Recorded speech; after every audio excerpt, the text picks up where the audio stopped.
Have you ever been scrolling online and you see a couple having this super emotional moment, maybe a fight or a big makeup, and you just have to wonder, is any of that actually real?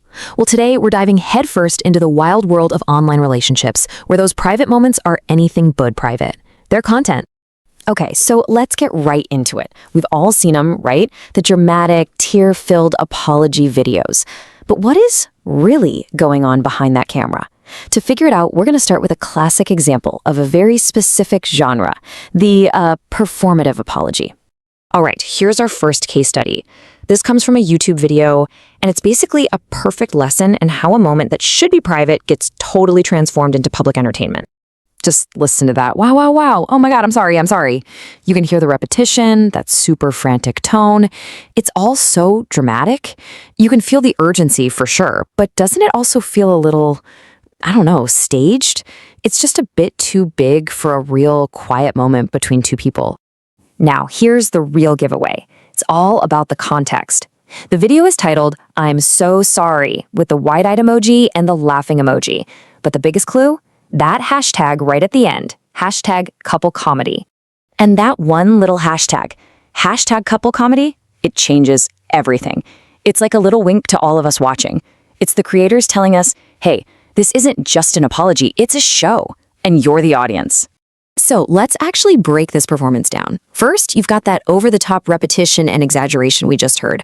Then that hashtag frames the whole thing as comedy. And just like that, a personal apology gets turned into a piece of content. And all of it, every single part, is designed for us, the audience. And you know, there's actually a name for this. It's called a performative apology.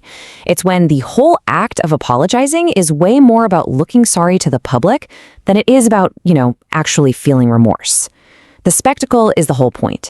So that's one side of the coin, the loud, public, it's all a joke kind of online conflict. But what does the complete opposite of that look like?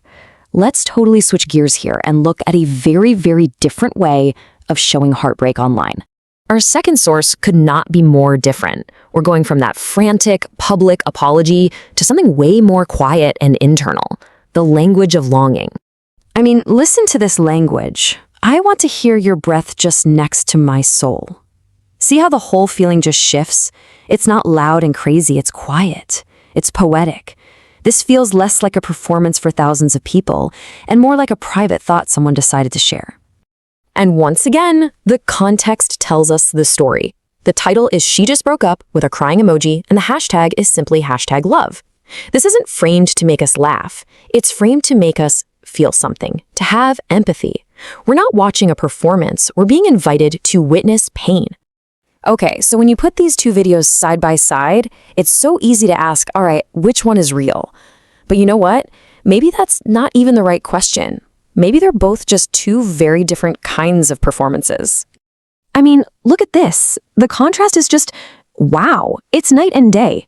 On one side, you've got this exaggerated, frantic performance, literally designed for public entertainment. And on the other, this intimate, quiet tone that's meant to express a deep, private pain. It just goes to show you the massive spectrum of how our relationships get packaged up and served to us online. And that really leaves us with one big final question. Whether it's performed for laughs or presented to us as raw, authentic heartbreak, both of these moments are packaged as content. They're designed to get a reaction from us. So when our most intimate moments are being filtered through hashtags and algorithms, how can we ever really know what's real anymore? It's definitely something to think about.